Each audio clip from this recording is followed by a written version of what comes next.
Welcome to Influential Entrepreneurs, bringing you interviews with elite business leaders and experts, sharing tips and strategies for elevating your business to the next level. Here's your host, Mike Saunders. Hello and welcome to this episode of Influential Entrepreneurs. This is Mike Saunders, the Authority Positioning Coach. Today we have with us David Tamm, who's the founder and CEO of Pencerita. David, welcome to the program. Thank you for having me so much, Mike. Hey, so first of all, I love to hear background and entrepreneurial journey and what led you to the industry. But first of all, what in the world is a Pencerita? Let's get started with that right now. I love it. A Pencerita is a storyteller. That's storyteller in Malay. And essentially, we're building a platform around curated storytelling and legacy preservation. But we'll get into that here in a little bit. Awesome. Yeah. I love when there's like, you could tell there's a story behind the name and there it is. And it's actually about storytelling. So that's cool. So what's your background and what's your entrepreneurial journey been like to this point in your career?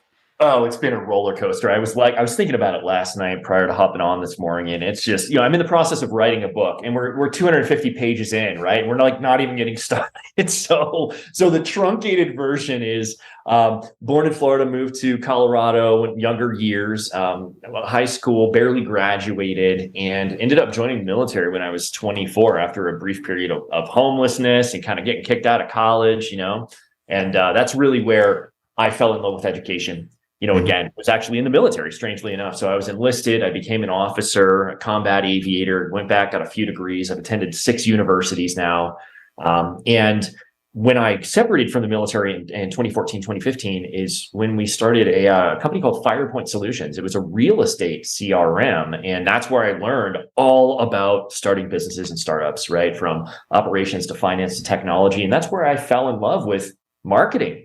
Right. Which that's exactly what you do. So you understand it, right? It's kind of just really trying to merge, emotions and people's desires with listening and best fit in products. You know what I mean? And I loved that, being able to advocate for, that product and technology. And from there, started a digital marketing firm. And then co-founded a couple of other tech companies. And now I wanted to do something really, really special. And Pencerita is where we're at right now. And we've been working on it for 4.5 years. That's awesome. And I love the background and I love how each one of those kind of points in your timeline, it wasn't just like, oh, well, this was this piece and then it moved. It felt like it was a moment of time that you learned from. That's where I learned some education. This is where I learned marketing. And that's what it's all about. I mean, if you have, you hear people say, oh, I've got 10 years experience in the whatever industry. Well, is it actually 10 years experience or is it 1 year experience 10 times over? And there's a big difference in that. Oh my gosh, there is. What I found is, I was enlisted in my job as an aircraft fuels mechanic for 2.5 years, and then became an air battle manager and did that for 3-4 years before I upgraded to, doing other stuff. And I felt the same way. Like at FirePoint, did the MLS coding, and I've coded probably 250 MLSs. Got invited to go out to a think tank at Google headquarters. But yeah, there's these cycles, these tranches of learning opportunities. And then I get bored with them. I don't know if this is a systemic thing with other entrepreneurs, but it's wanting to move on and say, okay, I've got that mastered. That's in the war chest now. What's next? Yeah, that's like the definition of being a serial entrepreneur. And in reality, if you recognize that about yourself, what I would say, and maybe you would agree with this, be building great teams of people around you so that you don't need to do any of the things you hate. Like, oh, I hate accounting and bookkeeping. So you need to have someone do that. But if you like to have like the thing you do that gets you excited, creative, master it, and then move on to the next thing, well, you don't just kill the thing you just created. You hand it off to someone to keep on, carrying that baton. You go on to the next fresh thing, but you can still look backwards and go, yeah, my thing is still going because I hired that CEO or hired that person to run it. And I think that kind of keeps your fuel going when you are, moving ahead that way. Oh my gosh. Yeah, well, you nailed it. So I think there's a couple of things to unpack there. One is, yes, I don't love finance. I'm okay at finance, but that's the thing I did worst at in school. Yep, me too. So I hire the people that love it. They would rather look at spreadsheets 12 hours a day. Like I'd rather jump off a bridge. Okay. But so not only are we building ourselves I don't like to call it a job, but a position, where we can do what we love, but then your Rolodex just continues to evolve. That's been the most impressive thing for me it was important in the military to network. And we're working with other, national officers and people from other units, and even other services, you know what I mean? And taking that skill set and bringing it into the entrepreneurial world, it's shocking how many conversations I have with no prerogative. Hey, let's just talk, that turn into something substantive. Yep. Maybe not today, but 5 years from now. Yeah.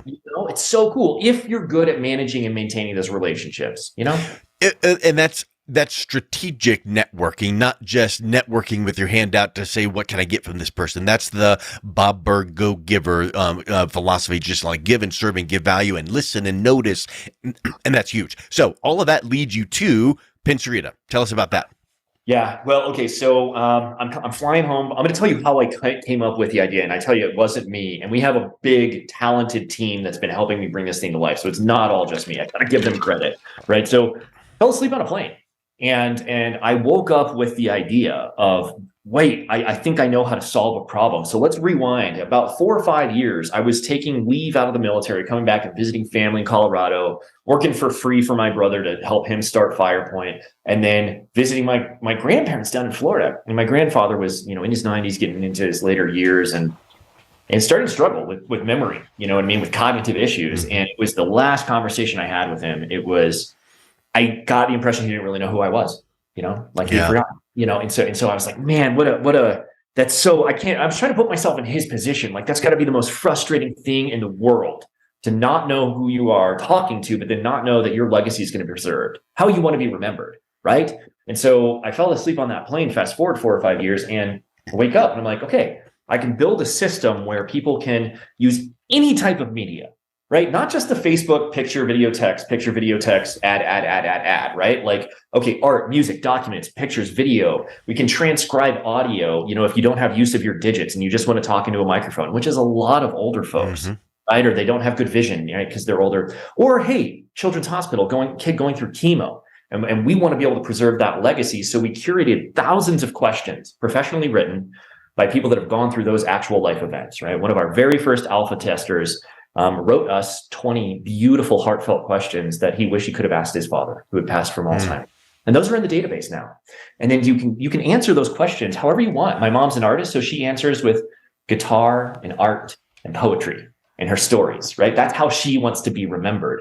But now we've got patent pending technology that allows you to share that content with triggers based off future events, even after you're dead, right? Meaning, we've got a little niece or nephew that's 5 or 6 years old. Guess what? On her wedding day, maybe 20 years from now, she's going to get a message from grandma who's been gone for quite some time saying, hey, you did it. I'm so proud of you. I love you.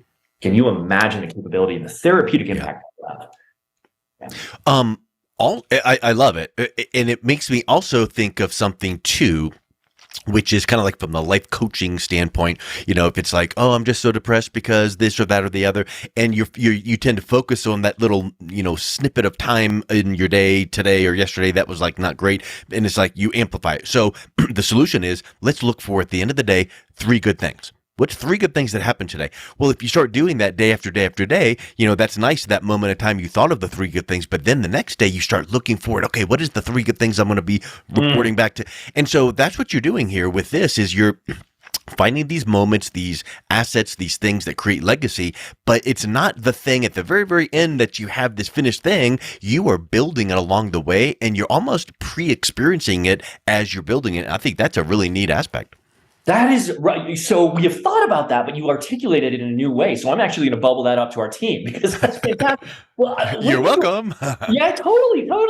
So we'll invite you to the beta group. You can come play around with us. Like a couple of the examples are, we've got one of the beta testers also that he didn't grow up with a father figure, and now he has a son, and he's recording all of this content for the books to read of how to ask out a girl, how to tie a tie in case something happens to him. Right? Even though his son's only 3 years old right now. So all that's there from him. Okay. I think that's really, really powerful. And then for me, I write messages to myself, right? Of like, hey, David, I know you're struggling with this. So if I'm ever struggling with that thing again, I can go back and know how I got through it. Right. Yeah. Now we have this new patented, it's a patent pending piece of technology for collaboration. Real-time collaboration, not this stuff where, oh, somebody can add a picture later and then we get some unsolicited thumbs up and thumbs down. I'm talking in the system right now. Let's think of a wedding, right? So bride and groom, bride or bride, whatever, it doesn't matter. They're having their special day and they want to focus on that special day. All of their guests, whether they're there in person or not, can be adding their stories of, oh, this is when Uncle Bob fell in the pool and blah, blah, blah, blah, blah. So that those two can go back and relive that event. Yeah. Anytime they want through other people's eyes. Right. Through like kind of a specific timeline. Like, so here's a question. This would be great to know when you're 17 years old and you go, cool, I'm going to do this the rest of my life. But what if you're 47 years old and you didn't do it for the last 20 years? Does it allow you to go back in and go, okay, go find all your stuff that you've got scattered in all the places. And now you've got one spot. Boom. Put this. That's the goal. Yeah. Personal, professional, spiritual, financial, fitness, all of those kind of things. That's the goal. That's the goal. Because right now, like gosh, my grandma's got, photo albums all over her house. I've got a dusty old iPhone 4 in the top of my closet. It's like really the only proof I did some sort of military action over, in a certain location. So yeah, we want to co-locate all of it, but we want to put the user back in control, right? So they're in control of their narrative, not some algorithm that's monetizing their data. And like you said, it's more than just 9 folders of put your personal fun pictures here, put your this pictures there. So like, for instance, I intuitively have done this for several years. I would grab like our little Evernote account, and throughout the year when we would do fun things as a family, which typically for us, we do escape rooms, and it's like we are escape room junkies. So we would take our, like, we've done like 25 and all gotten out of all of them. So we take a picture. And so at the end of the year, like New Year's Day, New Year's Eve, we go back through and scroll through like, oh yeah, that was fun. Oh yeah, we went to Waterworld. We went to, and so that's only though one tiny snippet of what you're talking about, because yours amplifies that 1,000%. That's what we're hoping. And what we're hoping is that we can relate to people that are going through struggles, right? So that you can connect with other people that have already made it through, that you can learn from others. And then you can start to go down this creative path to better explore and heal from whatever trauma you've dealt with in a safe space, right? I look at social media. Listen, it's one of these necessary evils. It's kind of a crash test over the last years. We didn't know what it was going to do to society. Well, we kind of do now. And I think it's about time we put some. Well, have you ever heard the phrase, every personal development guru will claim it as someone else's, but, success leaves clues. I know it as, Jim Rohn originally came up with that, but whoever originally came up with it, it really is true. Success leaves clues. Well, if you have your own version of your success because you are successful in whatever, and you've created this little timeline, I would say that one other, again, I'm not into life coaching, but I'm into personal development.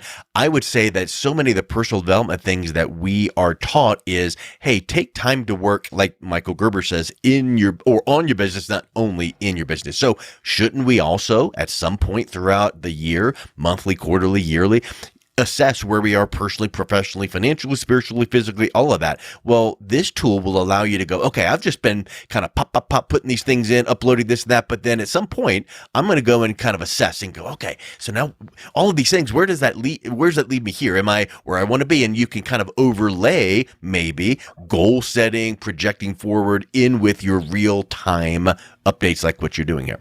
We actually were talking to a fitness guru last week about that exact subject.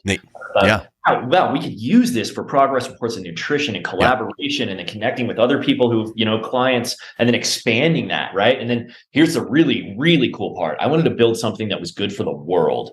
So what we've done, yes, we've got international trademarks and we're going to be launching in other places, not just the US. But what we're doing is building a model where, there's going to be advertisements in there under the free model, but we're taking a piece of those advertisements and giving them to nonprofits and charities of the user's choosing, so that when they're in the system, they know they're doing something good for humanity every single time, opposed to just buying a CEO of their 90 yacht or whatever, Yeah, I love it. I love these concepts, man. I gotta be on here a year from now so we can circle back on how it all is going, man. Well, what you do is you take this episode and you put it in your Pencerita account, and now this is time stamped, right? But for real, I think that if you think about being scattered, and all the thing, like, where did I put that dumb picture of? And it's on my phone. Let me scroll. I don't even know where it is. And we got a Dropbox. I think that clarity is so important. So when have you ever read the book Building a Story Brand by Donald Miller? I have. Love it. Spectacular book. But when you confuse, you lose, and clarity, and our brains want to make sense of things. Well, if I know I've got a bunch of stuff scattered all over the place, I know I can find it somewhere, but now I'm frustrated trying to locate it. If it's all in one spot and organized, and I have a plan for quantifying what it means, and you mentioned fitness, so maybe someone wants to gain 20 pounds, of muscle, or gain 20 pounds because they're thin, or lose, or whatever the case is. Well, maybe now they're going picture, update nutrition, and you can go, oh, from this week to this week, or month to month, I changed this way. Ooh, how was that change? Oh, because here's my fitness routine, here's my nutrition, and you can really dial it in. But all of those categories, I think it's really a neat, thing, because you really are building, when you look way forward ahead, the transformation is the legacy. And I think that's key. Well, thank you. That was the initial goal. Is our greatest generation is passing on. The largest transfer of wealth in the history of the human race is occurring right now. And people deserve that dignity to be remembered how they want to be remembered, on their terms, in their creative medium. I've had friends that passed away, and the only thing we have left is an old Facebook profile that, I don't mean to be weird, it's kind of creepy, Yep. So it's not from them. So I love this idea to give people that peace of mind, regardless of age, regardless of what you're going through. And it's totally free. It's the cool part about it. Well, and I do like your initiative to help nonprofits, and that gets into like the halo effect and cause marketing, and there's so many things where you think about something too, corporate team building. So there could be companies that go, we're launching, our company, let's track our progress and all of these things. But I think from a broader perspective, when you look forward and go, where do we want to be? Where are we right now? Where's the gap? This kind of gives you that tool to kind of help. And when, like you said, if you can bring people in, invite them in, network with only, it's not social media to the world, but it's only your curated, cultivated people you want to participate in this. Now it kind of comes to life in a whole different way than just uploading something to my whatever account. Right. You're not the product anymore, right? And they're not just like looking at your messages and trying to sell you stuff and serve you ads. I feel like we're trying to be more intentional, if that makes sense. Yeah. So go ahead. So where does this go? So like, this is now launched and available. Where do you see this in 5 to 10 years? Yeah, so actually we're in beta right now. We're going through a really robust beta as we finish up all the rest of our pre-launch activities, go to market, and we should be live Q2 of next year. We're going to start in the US, and then of course, think about international, like Mexico, Dia de los Muertos and Quinceañeras, and like for them, it's legacy preservation is normal for 3 or 4 generations to live under one roof. This is a huge deal for them, right? So where we want to go is we're already talking with children's hospitals, assisted living centers, veteran centers, to really just go where it's needed most. And then from there, what I would like to do is to go global. And then we've got a couple of other ideas that are coming next, right? That are kind of in the tune of doing something really good for the world through technology. So I'm hearing about this for the first time right now. I did no research in this, and this is why I love doing interviews, because it's like, ooh, here's an idea. Oh, how does this work? But from what you're describing, you mentioned social media, and I personally feel like social media is a big downfall of society, because the only thing people put up is good stuff, and then someone looks at their friends like, oh, you're having a great life and my life stinks, and all of that stuff. That's a whole other conversation. But is this a fair assessment? If someone understands this tool and starts using it and is building this out, and here's my moments of time, and here's this, and I want to invite Uncle Bob, Betty, and my family only to kind of collaborate. You're creating your own private social media platform without calling it that.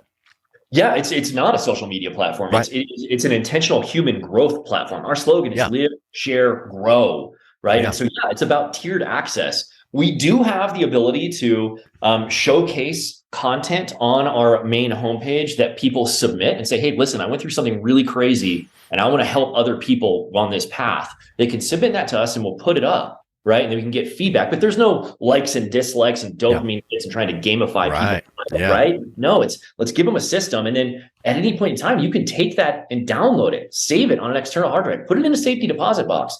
We're just trying to give you the tools so that we can stop scraping and rebuilding every 50 to 70 years. We need to start building on the collective knowledge base of our ancestors so we can grow as a human race. And I think technology is one of the only tools that will enable that at current state. Well, David, I think that nap on the plane might have been like some awesome spark to something long lasting. And I think it's really spectacular what you're doing. So if someone is interested in learning more, what's the best way they can reach out and connect with you? Yeah, thank you. So our website is Pencerita. It is Pencerita.com. You can sign up for the newsletter, and then we'll give you regular updates as we get ready to launch next year. Awesome. Well, David, thank you so much for coming on. It was a real pleasure talking with you today. Yeah, you as well, Mike. You've been a great host. You've been listening to Influential Entrepreneurs with Mike Saunders. To learn more about the resources mentioned on today's show or listen to past episodes, visit www.influentialentrepreneurssradio.com.